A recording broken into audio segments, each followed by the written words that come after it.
हम जब ये कहते हैं कि हमें हिंदू राष्ट्र बनाना है, ये एक गलत वाक्य है। भारत को हिंदू राष्ट्र बनाना नहीं है, भारत तो स्वयं हिंदू राष्ट्र है। वो पहले से ही है, वो पुरातन काल से ही है, उसमें कोई परिवर्तन नहीं हुआ है। उसकी किसी व्यवस्था में कभी कोई परिवर्तन नहीं हुआ। ये बीच बीच में जो कॉलोनाइजेशन हुए, उस कॉलोनाइजेशन के परिवर्तन के कालों में हम उस सत्ता और व्यवस्था में क्योंकि ढल गए, इसलिए हम मूल रूप को बार बार भूल जाते हैं और फिर हमें लगता है अच्छा बनाना है। कुछ नहीं बनाना है ऑलरेडी। इसीलिए हम बार बार मूल स्वरूप की तरफ जाते हैं। मूल प्रश्न ये है कि आज की व्यवस्था उसके साथ कैसे ट्यून इन की जाए, और ये ट्यूनिंग नहीं हो रही, इसी को हमें डीकोलोनाइजेशन कहना है। 1909 में जब गांधी हिंद स्वराज लिखते हैं तो उसमें पूरा एक उनका चैप्टर है, और वो चैप्टर कहलाता है डेंजर्स ऑफ वेस्टर्न सिविलाइजेशन। 1909 का हिंद स्वराज, गांधी लिखते हैं डेंजर्स ऑफ वेस्टर्न सिविलाइजेशन, और उसमें वो बताते हैं कि वेस्टर्न सिविलाइजेशन क्यों खतरनाक है। तो पहला कारण कहते हैं ये डिविसिव है, भेद करता है, विभाजन करता है, समाज को विभाजित करता है। याद कीजिए 1905 में बंगाल का बंटवारा हुआ, भंग हुआ था 1905 में। गांधी उसके 4 वर्ष बाद ये पुस्तक लाते हैं और कहते हैं ये डिविसिव है। आज भी आप देखिए समाज में कितने भेद इस कॉलोनाइजेशन ने कर दिए। ये अर्बन है, ये रूरल है, ये लिटरेट है, ये इलिटरेट है, ये महिला है, ये पुरुष है, ये फेमिनिस्टिक थियरी है, ये पोस्ट मॉडर्निस्टिक थियरी है। हम कितनी जगह भेद से वेस्टर्न सिविलाइजेशन की थिंकिंग में आगे बढ़ रहे हैं।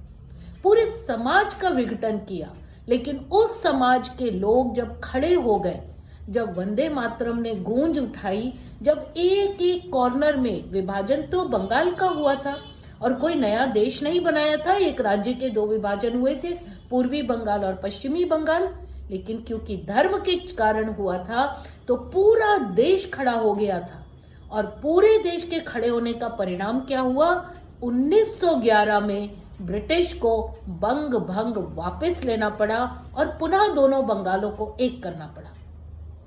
ये भारतीयता है। ये जो बीच का छोटा सा कॉलोनाइजेशन का पीरियड आया, उसको डीकोलोनाइज हमने एक बार पुनः ब्रिटेन को अपने निर्णय वापस लेकर करवाया। ये डीकोलोनाइजेशन है। दूसरा आरोप क्या कहते हैं गांधी?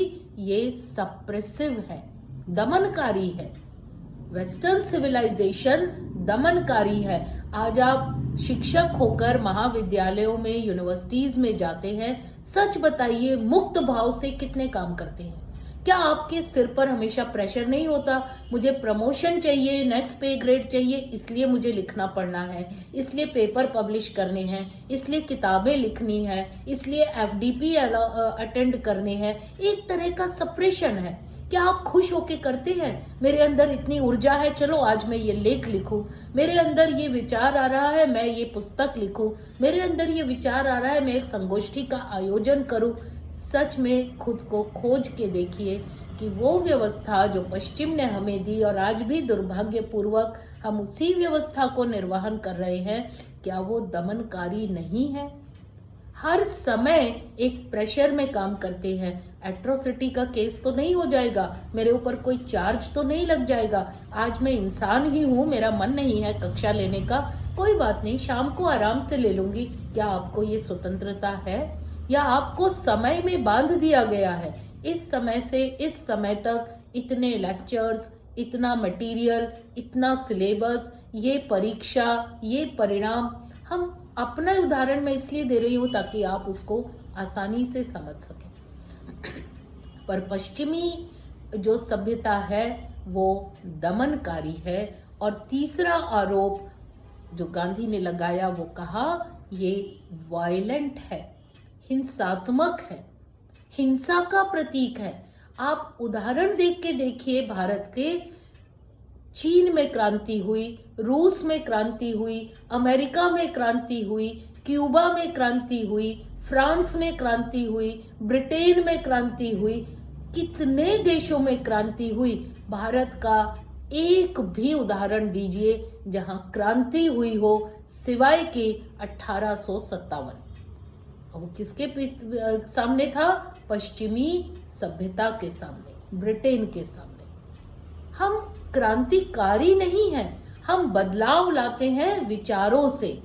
हम क्रांति करके पूरी व्यवस्था एक साथ बदल के और जन संहार नहीं करते। हम मानवता का संहार करके परिवर्तन नहीं लाते। हम विचारों का दमन करके परिवर्तन नहीं लाते। हम विचारों को एक तरह से भेदों में बांटकर ये मार्क्सिज्म है, ये समाजवादी है, ये ओरिएंटल है, ऐसी बातें भारत में नहीं है। इसीलिए समानो मंत्रा समान समिति, लेकिन सहचित्त, सबके चित्त का आदर है, उस चित्त का जो निर्माण करती है, जो सृजनकारी है। वेदों की जो वाणी है, ना तो हम उसके सूक्त पढ़ते हैं, पुरुष सूक्त इत्यादि, और ना ही हमें उनमें विश्वास है, क्योंकि हमें ये बता दिया गया कि जो भारतीय है वो आउट ऑफ डेट है, जो भारतीय है वो चिंतन करने लायक नहीं है। नंबर 1 वो संस्कृत में है, नंबर 2 वो पुराना है, तो मॉडर्न नहीं है। ये डीकोलोनाइजेशन हमें करना है, जब हम वो सब कुछ जो डिविसिव है, जो सप्रेसिव है, जो वायलेंट है, उसको बदलना है। जेएनयू में जब आज़ादी आज़ादी के नारे लगते हैं तो एक शिक्षण संस्थान में लगते हैं, और समाज उसे मूक दर्शक की तरह देखता रहता है, और हम शिक्षक उसको ओन नहीं करते। उल्टे जब वीडियोस आते हैं तो हम दौड़ के कहते हैं मैं इसमें नहीं हूँ, मैं इसमें नहीं हूँ, मैं इसमें नहीं हूँ। ये कोई नहीं कहता कि ये जेएनयू में लगे हैं। क्या जेएनयू इस देश का शिक्षण संस्थान नहीं है? हम कलेक्टिव ओनरशिप क्यों नहीं ले सकते? वो बदलाव करना है तो डीकोलोनाइजेशन होगा। ब्रिटिश जो शिक्षा प्रणाली है, या कोई भी व्यवस्था जो ब्रिटेन ने हमें दी, चाहे वो कानून की व्यवस्था हो, चाहे वो पुलिस की व्यवस्था हो, चाहे वो रेलवे की व्यवस्था हो, चाहे वो शिक्षा की व्यवस्था हो, वो सब कॉन्ट्रैक्चुअल है। क्यों कॉन्ट्रैक्चुअल है? क्योंकि उनके यहाँ सब कुछ कॉन्ट्रैक्चुअल है। शादी भी कॉन्ट्रैक्चुअल है। Man to man, man to government, government to nature, सब में एक कॉन्ट्रैक्ट है। ये कॉन्ट्रैक्ट का जमाना आया कहाँ से? आपको याद है कितने इंडेंचर्ड लेबरर्स हमारे उठा के Fiji, Malaysia, Mauritius, east Africa, New Zealand, कितनी जगह ले गए ब्रिटेन। साइन कराते थे कॉन्ट्रैक्ट, इसलिए उन्हें कॉन्त्रकी कहा गया। इंडेंचर्ड लेबरर्स के साथ किस तरह का व्यवहार किया गया, कॉन्ट्रैक्ट है। हर चीज कॉन्ट्रैक्ट में डाल दी है। इसलिए आज आप होते होते होते होते हम शिक्षक भी कॉन्ट्रैक्चुअल पोस्ट पर एम्प्लॉय होने लगे हैं। आप देखिए कहाँ से जो एक ओन करते थे शिक्षा, राज्य की शिक्षा, राष्ट्र की शिक्षा, जो शिक्षक ओन करता था, वो आज कॉन्ट्रैक्चुअल टीचर बन गया है। ये डीकोलोनाइजेशन है। हम डीकोलोनाइजेशन किताबें बदल के नहीं कर सकते। हम रिसर्च टॉपिक चेंज करके और स्टैटिक और डायनेमिक शब्द चेंज करके नहीं कर सकते। हमें विश्वविद्यालयों और कॉलेजों के द्वार खोलने पड़ेंगे। वो द्वार जिन द्वारों के बंद हो जाने से अंदर का वातावरण समाज से कट जाता है, जहां उस चार दीवारी में ना हम समाज के संस्कार निभाते हैं, ना समाज का कोई त्योहार निभाते हैं, ना परंपराएं निभाते हैं। वेस्टर्न बुक्स खोल के वेस्टर्न थियरीज पढ़ाते हैं और एक बच्चे को कहते हैं जा अब तू भारतीय समाज के लिए तैयार हो गया। ये नहीं समझते उन 3 वर्षों में हमने उसे कितना काटा है, हमने जोड़ा नहीं है। और काटने का परिणाम यह है कि समाज कट गया है। ये डीकोलोनाइजेशन है। इसमें समन्वय करना है जो पश्चिमी सभ्यता में नहीं है। हमें विभाजन नहीं करना। गांधी कहते हैं पश्चिमी सभ्यता में समायोजन नहीं है, समन्वय नहीं है, विभाजन है। क्यों आए ये विभाजन शिक्षा में? 1925 से 1928 तक कांग्रेस का एक विशेष दल रूस गया। तारीखें याद रखिएगा, 1917 में रशिया में रूस की क्रांति हुई थी। मार्क्सिज्म उसका मूल कारण था। 1925 से 1928 के बीच में 3 वर्ष कांग्रेस का एक दल रशिया जाता है और Indian council of world affairs उसका आयोजन करता है, जिसका कि बाद में नेहरू ने जिसको अपना एडवाइजर बनाया जब स्वतंत्रता मिल गई। उन्होंने 1955 में एक प्रस्ताव रखा कि हमें एक सेंटर फॉर एक्सीलेंस खोलना चाहिए। यानी अभी तक कहीं एक्सीलेंस नहीं है भारत में, एक सेंटर फॉर एक्सीलेंस खोलना चाहिए।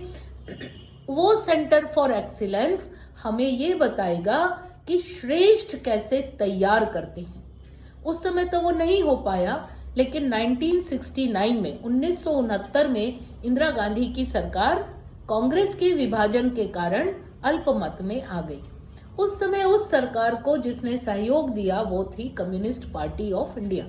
और कम्युनिस्ट पार्टी चाहती तो कुछ भी मांग सकती थी, कोई बड़ा डिपार्टमेंट मांग सकती थी, कोई बड़ा मंत्रालय मांग सकती थी, पर उसने मांगा शिक्षा और संस्कृति। और शिक्षा और संस्कृति मांगकर उस समय जो हुआ वो हुआ, जेएनयू की स्थापना हुई, आईसीएचआर की स्थापना हुई, आईसीपीआर की स्थापना हुई, आईसीएसएसआर की स्थापना हुई। वहाँ एक विशेष मानसिकता वाले लोगों को नियुक्त किया गया। वो मानसिकता वाले लोग उन रिसर्च को कराते थे जो उनकी मानसिकता की तैयारियां करते हों। और धीरे धीरे धीरे धीरे हमने आज अर्बन नक्सल्स पैदा कर दिए। ये बहुत धीरे धीरे काम करते हैं।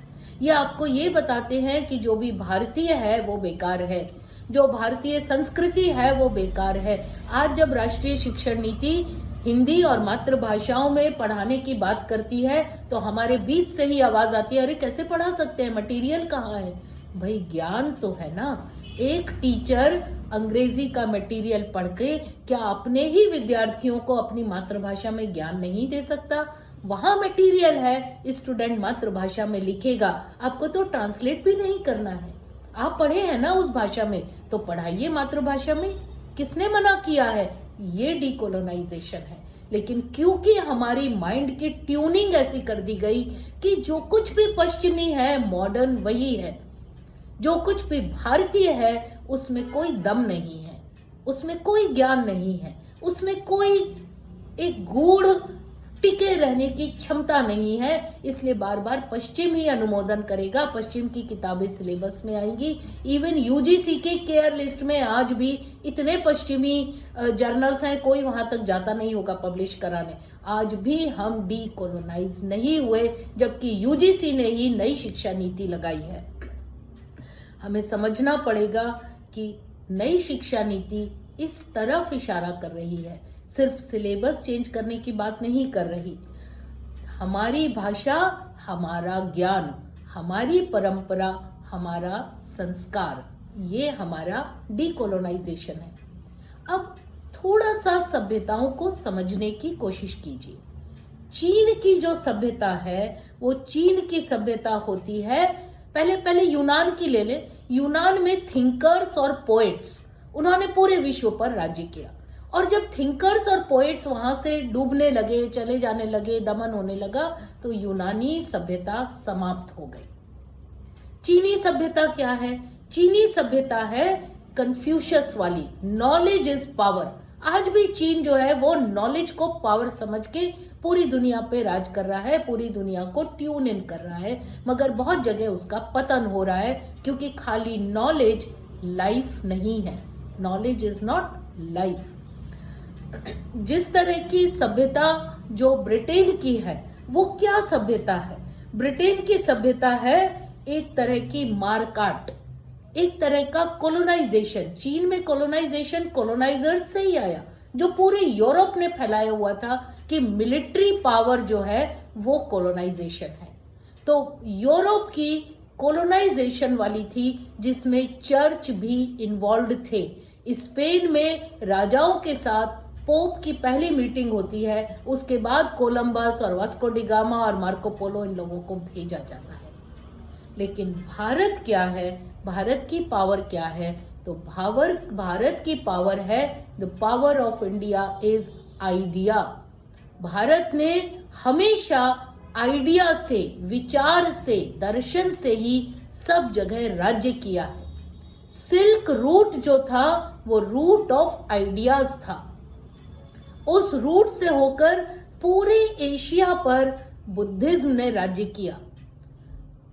बीजिंग यूनिवर्सिटी के एक बहुत बड़े वाइस चांसलर हुए हैं, बहुत बड़े ऑथर हुए हैं, शीशी, उन्होंने भी कहा कि भारत ने 2000 वर्षों तक चीन पर बिना आक्रमण किए राज्य कर लिया। कौन सा राज्य था वो? विचारों का राज्य। जब बौद्ध धर्म विचार लेकर पहुंचा तो वही धर्म था जिसने चीन पर राज्य किया, और आज तक वो उसको निभा रहे हैं। चीन का तिब्बत को लेने का आग्रह क्या हो सकता है? चीन का अरुणाचल की तरफ दृष्टि डालने का आग्रह क्या हो सकता है?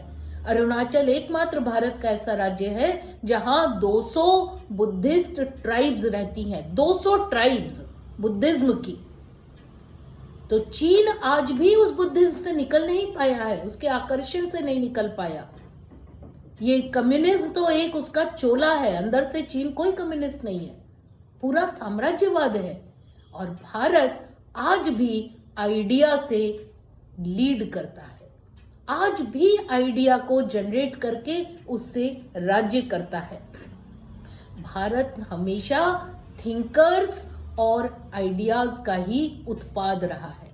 हमारा कोई ग्रंथ ये नहीं कहता मेरा धर्म अच्छा है तुम्हारा खराब है। हमारा कोई धर्म ये नहीं कहता ये भगवान अच्छा है ये भगवान कमतर है। हमारा कोई धर्म ये नहीं कहता मुझे रोज पढ़ो, मुझे हफ्ते में 1 बार पढ़ो, मुझे दिन में 4-5 बार पढ़ो, नहीं कहता। धर्म कहता है जितना भी ज्ञान हो श्रद्धावान ज्ञानम लभते। गीता तो बहुत सीधी सी बात कहती है, श्रद्धावान ज्ञानम लभते। जो श्रद्धा से ले ले उसी को ज्ञान प्राप्त करने का एक विधान है, वो ज्ञान ले जाए। श्रद्धा होनी चाहिए, विश्वास होना चाहिए। ज्ञानम विज्ञानम सहितम, जो ज्ञान विज्ञान है उसके साथ ही जो कुछ है वही हमारी थाती है। गीता किसी धर्म का ग्रंथ नहीं है, युद्ध क्षेत्र के बीच में संघर्ष की अवस्था में गाया हुआ गीत है।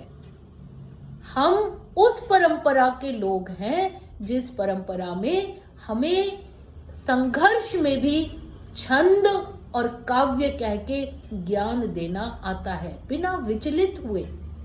हम संवाद की परंपरा के लोग हैं। हमारी शिक्षा नीति ने तो संवाद खत्म ही कर दिया। हमारा स्टूडेंट हमसे पलट के कुछ पूछ ही नहीं सकता। क्यों? क्योंकि हमने क्या किया, शिक्षा को वर्षों में, वर्ष को सेमेस्टर में, सेमेस्टर को सिलेबस में, सिलेबस को टेक्स्ट बुक में, टेक्स्ट बुक को प्रश्नों में, प्रश्नों को परीक्षा में इतना छोटा कर दिया है। एक टीचर पूरे वर्ष में परीक्षा के अनुमानित प्रश्न यदि पढ़ा दे तो सिलेबस समाप्त हो गया। ये आज हम और आप बन गए हैं और फिर कहते हैं हमारा स्टूडेंट अनएम्प्लॉयबल है, हमारा स्टूडेंट बेरोजगार है। कौन जिम्मेदार है? क्या हम डीकोलोनाइज खुद को कर पाए? क्यों पहले कोई भी बेरोजगार नहीं था? हमारे इतने शास्त्र मैंने पढ़े हैं, कहीं भी भिक्षुक सिवाय के साधु के किसी और फॉर्म में नहीं मिलता है हमें। वो जो अपनी इच्छा से भिक्षुक हुआ है वही मिलता है। हमारे यहाँ तो भिक्षा मांगने वाला कोई था ही नहीं। सब हैंड होल्ड पॉलिसी और CSR पॉलिसी से काम करते थे। जितनी धर्मशाला, मठ, चंदा, प्रसाद, लंगर, ये सब धार्मिक स्थल प्रोवाइड कराते थे। रात को पुजारी मंदिर से निकलकर आवाज देता था 3 बार, क्या कोई भूखा रह गया है? क्या कोई भूखा रह गया है? क्या कोई भूखा रह गया है? और मंदिर खाना खिलाकर सोने भेजता था। ये परंपराएं हैं हमारी। हम डीकोलोनाइजेशन की बात करें तो कम से कम अपने आप को समझें तो। इन द्वारों के पीछे पाठ्यक्रम बदले, वरना हम एक विद्यार्थी तक नहीं जा सकते। बहुत कठिन है। अब क्या क्या एस्पेक्ट्स हैं, क्यों नहीं हो रहा डीकोलोनाइजेशन? दो भाव मिसिंग हैं, एक करुणा और एक मित्र। ना हमें दीन पर करुणा आती है, ना हमें सहयोगी से मित्र भाव है। जेलेसी आ गई है और दासत्व आ गया है। हमारे नीचे जितने दास हों हम उतने बड़े अफसर, हमारे नीचे जितने अधीनस्थ कर्मचारी हैं हम उतने श्रेष्ठ। एक छोटी सी कहानी याद आ रही है मुझे। एक सेठ बैठे थे दुकान पे और एक भिखारी आया, बोला बाबा कुछ खाने को दे दो। सेठ बोला अभी आदमी नहीं है, कल आना। कल दोबारा आया भिखारी, बोला सेठ कुछ खाने को दे दो, बोला आदमी नहीं है, जाओ बाद में आना। तीसरा आया, तीसरे दिन आया, सेठ कुछ खाने को दे दो, बोला भैया आदमी नहीं है। भिखारी बोला सेठ एक दिन के लिए आप ही आदमी बन जाइए। हम यहाँ पहुँच गए हैं। हमें दान देने में भी कष्ट होता है, हमें करुणा दिखाने में भी कष्ट होता है, हमें मित्र भाव निभाने में भी कष्ट होता है। कोई मुझसे कैश में ज़्यादा तो नहीं पहुंच गया, किसके कितने शोध पत्र लिखे गए, किसको कौन सा पे ग्रेड मिल गया, किसको कौन सा पद मिल गया, किसने कहाँ अप्लाई कर दिया। पूरा जीवन सुबह से रात इन कैलकुलेशंस में डूबता है। लेकिन समाज में एक बच्ची का निरादर हुआ तो कानून को क्या व्यवस्था चेंज करनी है जो वो बच्ची कोर्ट में जाके गुहार लगा के उसे फांसी पे चढ़वा दे। हम लॉ स्कूल्स में ये नहीं सिखाते। आज भी हमारे लॉ कॉलेजेस वही पुराना ब्रिटेन का लिखा हुआ कानून पढ़ता है, पढ़ाता है। जज अंग्रेजी में ऑर्डर देते हैं, वो ऑर्डर लेके गांव का गरीब जगह जगह जाता है, इसका मतलब समझा दो। इतना कट गए हैं। जब तक मित्र भाव और करुणा भाव नहीं आएगी, जब तक हम श्रद्धावान नहीं बनेंगे, जो गीता कहती है श्रद्धावान ज्ञानम लभते, तब तक परंपरा पर, सभ्यता पर, संस्कृति पर, हर चीज पर हमको डाउट रहेगा। और जब हम खुद पे डाउट कर रहे हैं तो हम किसे डीकोलोनाइज करने चल रहे हैं? क्यों डीकोलोनाइज कर रहे हैं? चलने दो, जो चल रहा है अच्छा चल रहा है, कम से कम उतना तो चल रहा है, उस व्यवस्था को तो चलने दो। एक कुएं से सारा पानी निकाल लिया और फिर खाली छोड़ दिया तो उसमें गिरने वाला मरेगा ही, जब तक हम उस कुएं को भरेंगे नहीं। मगर पानी निकालना ही नहीं आता है तो कुछ भी नहीं कर पाएंगे, तो भले ना पड़े रहने दो पानी के साथ कुएं को, जितना प्यास बुझा रहा है बुझाने दो। हमें डीकोलोनाइजेशन की इतनी जल्दी क्या है? हम खुद को तो डीकोलोनाइज कर नहीं पा रहे हैं। क्या है? सबसे पहले हमें गवर्नमेंट के हाथ से शिक्षा लेनी है। कैसे लेंगे? खुद खड़े होना पड़ेगा। इतना विश्वास समाज को देना पड़ेगा, गवर्नमेंट को नहीं। गवर्नमेंट वही करती है जो समाज की मांग होती है।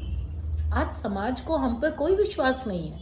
समाज नहीं गवर्नमेंट को कहेगी चलिए आप हटिए हम देख लेते हैं। पहले राजा पोषक होता था, समाज सारे घरों में बच्चे जाते थे, अपना अपना अन्न लेकर आते थे, समाज अन्नदाता होता था, क्षत्रिय उसके रक्षक होते थे। हम आज कुछ भी नहीं कर पा रहे और हम गुरुकुल की बात करते हैं। गुरुकुल तो बड़ी उन्नत अवस्था में थे।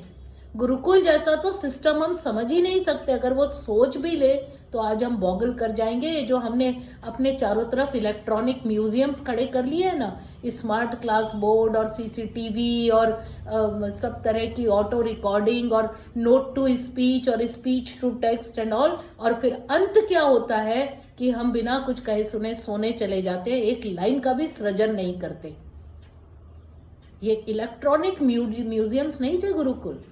गुरुकुल एक ऐसा तंत्र था जहां मन भी गढ़ा जाता था, तन भी गढ़ा जाता था, विचार भी गढ़े जाते थे और उनके दम पर समाज गढ़ा जाता था। आज हमें समाज गढ़ने की तो कोई जिम्मेदारी ही नहीं है। हम किस समाज का निर्माण कर रहे हैं?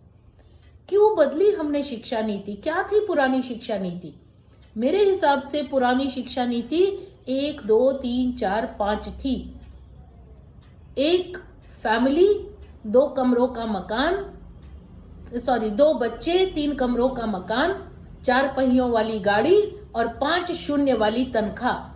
जो डिग्री हमें ये दे सकती थी, हम कहते थे ये कॉलेज अच्छा है, ये यूनिवर्सिटी अच्छी है, ये कोर्स अच्छा है, बस। तो क्या नहीं था? संस्कार नहीं थे, समाज नहीं था, राष्ट्र नहीं था, ग्रंथ नहीं थे, आदर नहीं था। अब जो शिक्षा नीति आई है वो क्या लाना चाह रही है? वो 1 2 3 4 5 तो चाहिए आपको, ठीक है, लेकिन उसके साथ भाव लाना चाह रही है, राष्ट्र प्रेम, राष्ट्र गौरव लाना चाह रही है। हम देखिए, रोटी, कपड़ा और मकान, मार्क्सवादी कहते हैं मूलभूत ये आवश्यकताएं हैं, सबको मिलनी चाहिए। तो फिर क्यों कम्युनिज्म हर जगह गिरा जा रहा है? अगर यही मिलना चाहिए तो मनुष्य है, मनुष्य पशुवत नहीं हो सकता। ये चीजें तो पशुओं को चाहिए, रोटी, कपड़ा और मकान, और बस जिंदगी खत्म। जब ये मिल जाता है तो मनुष्य चेतन अवस्था में आता है, मनुष्य सुरक्षित अवस्था में आता है। तब मनुष्य को कुछ और चाहिए। वो जो कुछ और चाहिए वही समाज है, वही संस्कृति है, वही सभ्यता है। आज हमारी अर्ज खत्म हो गई है। क्यों ग्रंथ एक ही समय तक लिखे गए और अब कुछ आधुनिक ग्रंथ नहीं लिखे जा रहे? कोई नवीन अन्वेषण हम नहीं कर रहे? क्यों पश्चिम की तरफ मुंह ताक के बैठे हुए हैं? क्योंकि पश्चिम ने हमें सिखा दिया तुम रिसर्च नहीं कर सकते, तुम्हारे यहाँ तो कोई मेथोडोलॉजी नहीं है रिसर्च की, रिसर्च क्या करोगे? तुम्हारे यहाँ कोई पद्धति ही नहीं है। हम जैसे देखो, रिसर्च करो, बाइंड कराओ, एक लाइब्रेरी का नंबर दो, कबर्ड में लगाओ, वो रिसर्च है। तुमने क्या रिसर्च की आज तक? और हम मान लेते हैं हाँ हाँ हमारी तो कोई रिसर्च मेथोडोलॉजी नहीं है, हमारे पास तो कोई शोध प्रविधि ही नहीं है। क्यों? क्योंकि हम पश्चिम के प्रमाण को पूर्ण मान लेते हैं। और पश्चिम का प्रमाण क्या है? सिर्फ एक, वो क्या है? प्रत्यक्ष। बस प्रत्यक्ष है वही प्रमाण है। प्रत्यक्ष किसे कहते हैं? जो हमारी 5 इंद्रियों से हम महसूस कर सके, आंख से देख सकें, कान से सुन सकें, जीभ से टेस्ट ले सकें, नाक से सूंघ सकें, त्वचा से महसूस कर सके, वही प्रमाण है। तो क्या उतने ही प्रमाण है? हमारी न्याय संहिता कहती है 6 तरह के प्रमाण हैं, जिसमें शब्द भी प्रमाण है। पश्चिम कहता है तुमने वचन दिया होगा, लिखा हुआ दिखाओ कहाँ है। हम कहते हैं प्राण जाए पर वचन न जाए, इतना बड़ा प्रमाण है वचन। अकेले में दिया हुआ भी वचन प्रमाण है। कैकेयी ने दशरथ से वही वचन मांगा था, जिसका किसी को पता नहीं कब दिया और कब लिया। अनुभव भी प्रमाण है, अनुमान भी प्रमाण है, संभव भी प्रमाण है। इन पश्चिम वालों से पूछिए, संभव प्रमाण ना हो तो थीसिस में हाइपोथीसिस कैसे बन सकती है? अनुमान ना हो तो आप उसकी नल एंड वॉइड होने की बात कैसे कर सकते हैं? हम तो उतने प्रमाणों पर काम करते हैं। महाभारत कहता है अत्रे अस्ति सर्वत्र अस्ति, अत्रे न अस्ति क्वचित् अत्रे न अस्ति। जो यहाँ है वही सब जगह है, जो यहाँ नहीं है वो कहीं नहीं है। हम क्यों नहीं मानते महाभारत की बात? महाभारत में सिर्फ एक शरीर से जन्म नहीं दिखाया। जो 5 हमारे तत्व हैं, धरती, पृथ्वी, आकाश, जल, वायु, 5 तत्व है ना, तो 5 तत्व की अलग बीइंग होती होगी, अलग अस्तित्व होता होगा। हम सारे अस्तित्वों को धरती के अस्तित्व से कैसे नाप सकते हैं? तो हम कहते हैं वायु पुत्र, अग्नि पुत्र, जल पुत्र, गंगा पुत्र। अरे ये कैसे हो सकता है? क्यों भाई? धरती पुत्र हुआ ना, शरीर से हुआ, पर किसने कहा कि सारे योनि जनत जन्म होंगे? किसने कहा सारे बायोलॉजिकल ही जन्म होंगे? क्योंकि आपने धरती का प्रमाण देख लिया। डिकोड कीजिए ना, महाभारत कह रहा है वायु अलग तरह से जन्म देती है, और उसने आपको दिखा दिया कि हनुमान वायु पुत्र है। अग्नि अलग तरह से जन्म देती है, उसने द्रौपदी दिखाई, यज्ञसेनी है। जल अलग तरह से जन्म देता है, गंगा पुत्र भीष्म है। वो सब दे रहा है, प्रमाण भी दे रहा है। हम और आप डिकोड नहीं कर पा रहे तो इसमें ग्रंथ की क्या मुश्किल है? 8-10 साल पहले जर्मनी के एक वैज्ञानिक को एक नोबेल प्राइज मिला। उसने कहा जो हम बोल रहे हैं वो कहीं मरता नहीं है। वो वहीं रह जाता है अंशों में। आप उसे एक फ्रीक्वेंसी पे फिर से अरेंज कर ले तो वो फिर से आप सुन सकते हैं। साउंड नेवर डाइज, ये कहा। हम तो कहते ही अक्षर है, पता नहीं कब से कहते हैं अक्षर, हम कहते हैं इसका क्षर हो ही नहीं सकता, अक्षर कहते हैं। महाभारत में जब भीष्म शरशैया पे हैं और कृष्ण से कहते हैं मुझे अंतिम बार एक विश्व रूप दिखा दो, अब मैं विदा ले रहा हूं, कृष्ण अपने विश्व रूप में आते हैं तो भीष्म कृष्ण का स्तुति गान करते हैं, बहुत सारे नामों से उन्हें पुकारते हैं। जब वो समाप्त हो जाता है तो अंत में सब भौचक रह जाते हैं, अरे ये हमने क्या किया। ऐसे अद्भुत शब्द भीष्म ने यूज किए कृष्ण के लिए, हमने तो कोई रिकॉर्ड नहीं रखा। तो सहदेव आकाश में से, वायुमंडल में से सारे शब्द संग्रहित करते हैं और विष्णु सहस्त्र नाम की रचना करते हैं। क्या था ये जो जर्मनी वाले साइंटिस्ट को मिला और क्या था जो महाभारत कह गया, पर क्योंकि वो विष्णु सहस्त्र नाम है तो वो धार्मिक है, और जो धार्मिक है वो भ्रामक है, जो भ्रामक है वो वैज्ञानिक नहीं है। हम मान के बैठ गए। हमने क्या अपने ग्रंथों का अर्थघटन कर दिया। अपने ग्रंथों को डीकोलोनाइज कीजिए। रामायण में लक्ष्मण रेखा आती है, किसके लिए खींची है? 100% लोग कहते हैं सीता के लिए लक्ष्मण रेखा, पर भैया सीता तो लक्ष्मण रेखा के अंदर बाहर आ जा सकती थी, सिर्फ उसे कहा गया था जाना मत, जाओगी तो रावण जैसे लोग मिल जाएंगे। लेकिन हमने क्या कहा, किसके लिए है लक्ष्मण रेखा? सीता के लिए, वो तो रावण के लिए थी। और कैसा सर्विलेंस सिस्टम था हमारा। आज का सीसीटीवी हमें सिर्फ इतना बताता है कि बाहर से आदमी कैसा दिख रहा है। उस लक्ष्मण रेखा ने रावण को अंदर नहीं आने दिया, वो तो साधु वेश था। इतना सर्विलेंस सिस्टम कि वो पहचान गई कि इसके अंदर कुटिलता है, नहीं आने दिया रावण को अंदर। क्या हम वहां तक पहुंचे हैं? क्या हमने उस साइंस को डिकोड किया है? जब रामचरितमानस में तुलसीदास कहते हैं कि लंका में कोई भी नहीं अंदर जा सकता था, राक्षस राक्षसी खड़े थे, राक्षस राक्षसी नहीं, वो सर्विलेंस सिस्टम था। जो चीज हम डिकोड नहीं कर पाते उसे जादू में, उसे माया में, उसे किंवदंती में, उसे विश्वास में, आस्था में निकाल देते हैं और खुद ही प्रूव करते हैं ये अवैज्ञानिक है। तो हमारा शास्त्र तो 6 तरह के प्रमाणों की बात करता है। हम पश्चिम के प्रत्यक्ष प्रमाण पे अटकते नहीं हैं। 14वीं शताब्दी में एक तेलुगु में एक रामायण लिखी गई, श्री मोल्ला रामायण। मोल्ला नाम की एक दासी थी, आश्रम में काम करती थी, सारे साधुओं का, गुरुजनों का, आचार्यों की सेवा करती थी। बहुत बार राम कथा का आयोजन होता था, सुनती थी। तो एक दिन सोचा मैं भी लिखूं, और उसने जो रामायण की रचना की है, अद्भुत की है।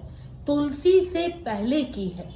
तुलसी से पहले एक महिला रामायण लिखती है जिसे हम श्री मोल्ला रामायण जानते हैं, और वो पूरी उसमें inter referencing, cross referencing, intertextuality, referencing, citation सबका प्रयोग करती है। वो कहती है श्री वाल्मीकि जैसा मैं नहीं लिख सकती थी जो सूरज से सुन्नत थे, कालिदास जैसा मैं नहीं लिख सकती थी जो श्रृंगार के पंडित थे, भास जैसा मैं नहीं लिख सकती जो शब्दों के माहिर हैं। वो क्या कर रही है? बता रही है ना ये मैंने पढ़ा और इस एंगल से पढ़ा है। क्या हम इसे रेफरेंसिंग नहीं कहेंगे? क्या हम इसे लिटरेचर रिव्यू नहीं कहेंगे? पर क्योंकि वो प्रैक्टिकल है तो हम सोचते हैं थियरी ही प्रमाण है, जो प्रैक्टिस में हो रहा है। रामचरितमानस में खुद तुलसीदास कहते हैं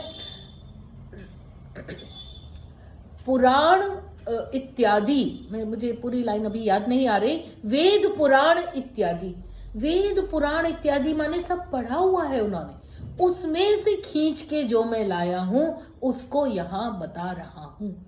अर्थशास्त्र के पहले 2 चैप्टर पढ़िए, चाणक्य ने जो लिखा है। 27 पूर्व गुरुओं, आचार्यों और रचनाओं का वर्णन करते हैं, जबकि अर्थशास्त्र में वो नीति, दंड और व्यवस्थाओं की बात करते हैं। वो कहते हैं मैं टैक्सेशन पे बात तो कर रहा हूं, पर रावण संहिता ने ये कहा है, मैं ये नहीं कहता। शुक्र नीति सार ने ये कहा है, मैं ऐसे ऐसे कहता हूँ। वो क्या बार बार बता रहे हैं, उन ग्रंथों तक के नाम दे रहे हैं, उनको कोट कर रहे हैं। क्या ये इंटरटेक्चुअलिटी नहीं है? हम किस मेथोडोलॉजी की बात करते हैं? पश्चिम में तो 15वीं शताब्दी में जाकर तो पहला, जिसे आप प्रिंटेबल लिटरेचर कहते हैं, वो छपा है। और महाभारत और तुलसीदास, कबीर कब के हो गए, अंतहीन समय है। हम चरित्र की बात करते हैं। क्या आज हमारी शिक्षा प्रणाली चरित्र की बात करती है? तुलसीदास लिखते हैं रामचरितमानस, वो चरित्र बताते हैं राम का, राजा कैसा होना चाहिए।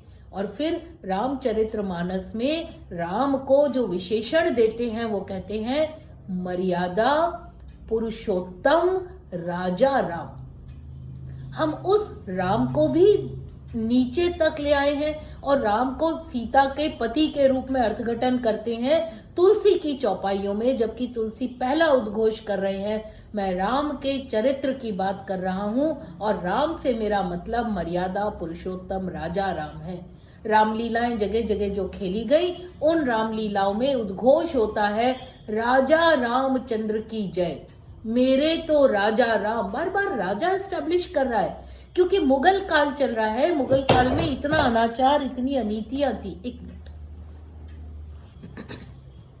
इतना अनाचार, इतनी अनीतियां थी। उस मुगल काल में राजधर्म निभाने की आवश्यकता थी। इसलिए तुलसीदास 84 वर्ष की आयु में रामचरितमानस लिखना आरंभ करते हैं। 2.5 साल में 86 वर्ष की आयु में उसे समाप्त करते हैं। तो पहला प्रश्न हमारा है, क्या हम इतने सक्षम ज्ञान परंपरा में हो गए कि समाज सरकार को कह दे कि अपना कंट्रोल हटा लो, अब हमारे शिक्षक ही हमारे बच्चों के जिम्मेदार हैं, आपको नीतियां नहीं बनानी पड़ेंगी, हमें शिक्षक की बनाई हुई नीति पर पूरा विश्वास है। तो डीकोलोनाइजेशन होगा, क्योंकि कोलोनाइजेशन का पहला काम था शिक्षा व्यवस्था को अपने हाथ में जकड़ लेना, प्रतिबंध लगाना, ये पढ़ाओ, ये मत पढ़ाओ, ऐसे पढ़ाओ, यहाँ पढ़ाओ, वो ना पढ़ाओ। ये सारे प्रतिबंध, पहला कोलोनाइजेशन शिक्षा का हुआ। दूसरी बात है यूरोपियन नॉलेज। आज हम प्लेटो पढ़ाते हैं, होरेस पढ़ाते हैं, एरिस्टोटल, सोक्रेटिस पढ़ाते हैं, लॉन्जिनियस पढ़ाते हैं, सब पढ़ाते हैं, पर वो तो अंग्रेजी में नहीं लिखते थे, ना बोलते थे। उनको ट्रांसलेट करके पढ़ा सकते हैं, तो हम अपने नाट्य शास्त्र को, राजतरंगिणी को, ध्वनि सिद्धांत को हम क्यों ट्रांसलेट नहीं करके पढ़ा सकते? संस्कृत ट्रांसलेट नहीं हो सकती, ग्रीक हो सकती है, इटालियन हो सकती है, स्पेनिश हो सकती है, हिब्रू हो सकती है, फ्रेंच हो सकती है, जर्मन हो सकती है, वो सारे थिंकर्स हम ट्रांसलेट करके पढ़ाने को तैयार हैं। नीचे तक को पढ़ाते हैं, काफका को पढ़ाते हैं, हम सबको पढ़ा देते हैं ट्रांसलेट करके। मगर हम उड़िया को नहीं पढ़ा सकते, तमिल को नहीं पढ़ा सकते, बंगाली को नहीं पढ़ा सकते, हिंदी को नहीं पढ़ा सकते, संस्कृत को नहीं पढ़ा सकते, कश्मीरी को नहीं पढ़ा सकते, हम इनको नहीं पढ़ा सकते, क्योंकि ये तो भारतीय है। भारतीय तो ट्रांसलेबल है ही नहीं। ये कोलोनाइजेशन है, दिमाग में रख दिया है कि आपके पास कुछ है ही नहीं, क्या पढ़ाओगे, क्यों टाइम वेस्ट कर रहे हो। इस कोलोनाइजेशन को भी हमें हटाना चाहिए। और सबसे बड़ी बात, जब हम महाविद्यालयों में और विद्यालयों में बात करते हैं या यूनिवर्सिटीज में बात करते हैं, तो हम सिर्फ उस दौरान की बात नहीं कर सकते। शिक्षा के प्रथम स्तर, नर्सरी, केजी तक क्या जाना चाहिए, ये टॉप से बॉटम का निर्धारण हमें करना पड़ेगा। हम आचार्य हैं, गुरु हैं, जो सबसे बड़ा होता है, उस गुरुत्तम महत्ता को हमें इन्वॉल्व करना पड़ेगा, तो ही हम नीचे से बनने वाली शिक्षा को आश्वस्त कर पाएंगे। आज 5th 6th क्लास तक अगर हमने मातृभाषा में पढ़ाया, तो वो बच्चा दिमाग में क्या सोचेगा, अरे यूनिवर्सिटी में जाके तो मुझे अंग्रेजी में ही पढ़ना है। क्या हमारे विश्वविद्यालय और महाविद्यालय ये उसको एक सांत्वना देते हैं कि नहीं, तुम्हें अंग्रेजी में नहीं पढ़ना पड़ेगा, तुम्हें PhD की थीसिस अंग्रेजी में नहीं लिखनी पड़ेगी, तुम संस्कृत कोट करोगे तो महान कहलाओगे। ये काम हमारा है, हमें ये मैसेज देना है समाज को बार बार जाके। चाहे सोशल साइंसेज हो, चाहे अप्लाइड साइंसेज हो, चाहे बिहेवियरल साइंसेज हो, चाहे ह्यूमैनिटीज़ हो, हमें सब जगह ये संदेश देना है कि जो हमारा है बहुमूल्य है। आओ हमें सुन के जाओ, हमसे पूछ के जाओ। हम भले विश्वविद्यालय में बैठे हैं पर हम एक स्कूल में आने को भी तैयार हैं, क्योंकि तुम वहाँ शिक्षकों से पढ़ते हो पर गुरु यहाँ बैठे हैं। शिक्षक गुरु से अलग कैसे हो गया? आचार्यों से अलग कैसे हो गया? हमें फिर से एक बनना है, चाहे वो प्राथमिक शिक्षा हो और चाहे वो शोध शिक्षा हो। तीसरी बात है वो है सर्वम खलु इदम ब्रह्म, यानी जो कुछ भी है वो सब एक है, एक सूत्रता में बांधना होगा। हम पढ़े लिखे हैं, वो बेपढ़ हैं, हम शहर में रहते हैं, वो गांव में रहते हैं, वो गंवार हैं, हम शहरी हैं। ये सारे भेद निकालकर तुम्हें क्या आता है जो मुझे नहीं आता? अच्छा, मुझे ये नहीं आता तो क्या तुम मेरे शिक्षक बनोगे इस काम में? मुझे अपनी दीवारों में वॉलपेपर लगाना नहीं आता, तुम तो बहुत अच्छा लगाते हो, मेरे विद्यार्थियों को सिखा दो, थोड़े वही लगा के कमाएंगे। लेकिन हमने मेज कुर्सी टेबल को बना दिया, बस यही शिक्षित होने का एकमात्र स्थान है। अगर तुम साइकिल ठीक करके पैसा कमाते हो, अगर तुम कहीं चाय की दुकान से पैसा कमाते हो, अगर तुम कपड़े सिलकर पैसा कमाते हो, अगर तुम ब्यूटी पार्लर चला के पैसा कमाते हो, जिम चलाते हो, ये सब तो बिना पढ़े लिखे करते हैं। जिन्हें नौकरी रोजगार नहीं मिलता वो अपना व्यवसाय खोल लेते हैं। ये भेद नई शिक्षा नीति में मिटाना होगा। उनको लाइए। अगर आपको लगता है सर्टिफिकेट की इतनी ज़रूरत है तो दीजिए उन्हें प्रमाण पत्र। This person is the best instructor in this field. देखिए, 4 दूसरे कॉलेजेस बुलाते हैं, 4 दूसरे विश्वविद्यालय बनाएंगे, लेकिन ये डिविसिवनेस हटानी होगी कि तुम्हारी मेहनत नीचे तर की, मेरी मेहनत ऊपर की। चाहे वो हमसे 4 गुना कमाता हो। एक घेवर बेच के मिठाई वाला मुझसे और आपसे 4 गुना ज्यादा कमाता है, फिर भी वो हमारे लिए खड़ा हो जाता है सम्मान से हाथ जोड़कर। हमें उसके लिए हाथ जोड़कर खड़ा होना है। तुमने टिका के रखा है। ये फीलिंग जब तक नहीं आएगी, टॉप टू बॉटम वाली, जब तक कि सर्वम खलु इदम ब्रह्म हम नहीं कहेंगे, तब तक हम समाज से कटे रहेंगे और कटने वाले ही पैदा करते रहेंगे। सारी बात घर पे आती है। आज घर को हमने मुक्त कर दिया है कि घर में क्या पढ़ाई लिखाई हो सकती है। होगी भी तो जो स्कूल में पढ़ाया जा रहा है वो होमवर्क कराना घर का काम है, असाइनमेंट्स कराना घर का काम है। लेकिन माता प्रथमम गुरु अने पिता प्रथमम रक्षकः, ये कहाँ गया? कौन किसका गुरु है आज, कौन किसका रक्षक है आज? घर को तो हमने मुक्त कर दिया है। घर वाले भी सोचते हैं स्कूल वाले क्या पढ़ाते हैं, कॉलेज वाले क्या पढ़ा रहे हैं, यूनिवर्सिटीज क्या डिग्री दे रही हैं, जॉब नहीं मिल रहा मेरे बच्चे को। लेकिन क्या घर को हमने उसकी पहली इकाई बनाया जहां बच्चे का अंदर से गठन हो रहा है विचारों का? फिर से हमें माता प्रथमम गुरु पे जाना होगा। और वो कैसे जाएंगे? जब हम ये कोर्सेज लगाएंगे, how to be the best mother, how to be a good father और द बेस्ट फादर। पश्चिम में चलते हैं, प्री नेटल क्लासेस में यही सिखाया जाता है। हम सोचते हैं अगर माता को माता बनाने की शिक्षा दे दी तो हम बड़े पिछड़े हुए हो गए, पुरातन पंथी हो गए। तो वेस्ट तो एक एक सेशन के $500 चार्ज करते हैं सिर्फ इसी काम के, how to be a mother. चलिए पश्चिम का ही अनुसरण कर लीजिए, बना दीजिए एक क्लास, श्रेष्ठ माता कैसी होती हैं, निकालिए सर्टिफिकेट कोर्सेज। हम पश्चिम का ही कर रहे हैं ना अनुकरण, तो हम यहाँ डिकोलोनाइजेशन को हटाएं। माता पूरे समाज की पहली गुरु है, इसीलिए हम गंगा को माता कहते हैं, इसीलिए हम गाय को माता कहते हैं। जीवन दायिनी शक्ति जहां से मिलती है वो माता है। आज हमने माता के पद को भी बड़ा डिमीन कर दिया है। वो सिर्फ बच्चों के लालच को पूरा करने वाली मशीन बनकर माता पिता की इकाई रह गई है। और बच्चे को भी पता है मुझे किससे क्या चाहिए, वो उससे वही मांगता है। हम सोचते हैं पैसे से उसको जो खरीद के दिया, मेरी ड्यूटी आपकी ड्यूटी खत्म हो गई। क्या चरित्र का निर्माण किया? क्या माता के चरित्र से बच्चे के चरित्र पर, पिता के चरित्र से शिशु के चरित्र पर कोई गुण ट्रांसफर किए? तो हमें यहाँ डीकोलोनाइजेशन करना होगा। क्या सिखाना है? पहली चीज काम करना सिखाना है।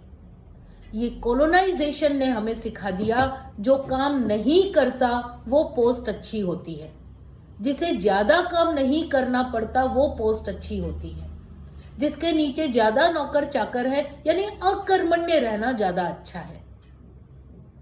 काम खुद क्यों करते हो? अरे तुम क्यों बैग उठा रहे हो?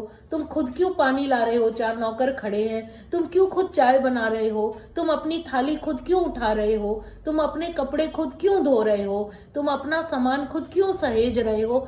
ऐसा माहौल आज घर घर में बन गया है। उसका परिणाम क्या है? जब बच्चा समाज में निकलता है तो अकर्मण्य होकर निकलता है, ढूंढता है मेरे लिए खाना कौन बना दे, मेरा घर कौन साफ कर दे, मेरे बर्तन कौन साफ कर दे, मुझे छोड़ के कौन आ जाए, मुझे लेने कौन आ जाए। अकर्मण्यता दूर करनी होगी। ये कोलोनाइजेशन है कि जब आप काम ना करें, आपका काम कोई दूसरा करे, वो डीकोलोनाइज करना होगा। दूसरा क्या है? अच्छा बनने की शिक्षा देनी होगी। हम ये शिक्षा देना भूल गए हैं कि अच्छाई भी एक शिक्षा है, अच्छाई एक गुण है। समाज को अच्छा बनाया रखना भी मेरा और आपका ही कर्तव्य है। ऐसा ना हो दूसरे को शिक्षा देते रहें और खुद ढूंढ रहे हैं अच्छा शॉर्टकट से कहाँ काम हो जाए, कुछ दे ले के कहाँ काम हो जाए, किसी परिचय से कहाँ काम हो जाए। अच्छाई एक समवेत गुण है। गांधी से जब ये ह्यूमन राइट्स यूएनओ ने बनाया तो सबके पास एक यूएनओ ने चार्टर भेजा कि हमें बताइए क्या चीज ह्यूमन राइट्स में आती है। तो गांधी ने पत्र लिखा कि my illiterate but wise mother used to say, illiterate but wise mother used to say कि अगर आपको समाज में सबको सबके अधिकार देने हैं तो सबको सबका कर्तव्य निभाना होगा, अधिकार स्वतः मिल जाएंगे। यहाँ कहाँ पढ़ाई थी? गांधी की माँ ने कितनी पढ़ाई की हुई थी, मगर कितनी बड़ी बात कह दी कि हमें अच्छा बनना है, अपना अपना धर्म निभाना है, कर्तव्य निभाना है। पिता धर्म, पुत्री धर्म, पुत्र धर्म, माता धर्म, शिक्षा धर्म, समाज धर्म, राज धर्म, कला धर्म, वाणी धर्म, विचार धर्म, ये धर्म है। इन्हें निभाएंगे तो समाज स्वतः अच्छा बनेगा। और तीसरी बड़ी इम्पोर्टेंट शिक्षा है, वो है गृहस्थ आश्रम चलाने की शिक्षा। हम सोचते हैं विवाह हो गया आश्रम चल जाएगा, तो विघटन क्यों हो रहे हैं? समन्वय क्यों नहीं है? ईगो कहाँ से आता है? लड़ाइयाँ क्यों हो रही हैं? पैसा क्यों मुख्य बन गया है?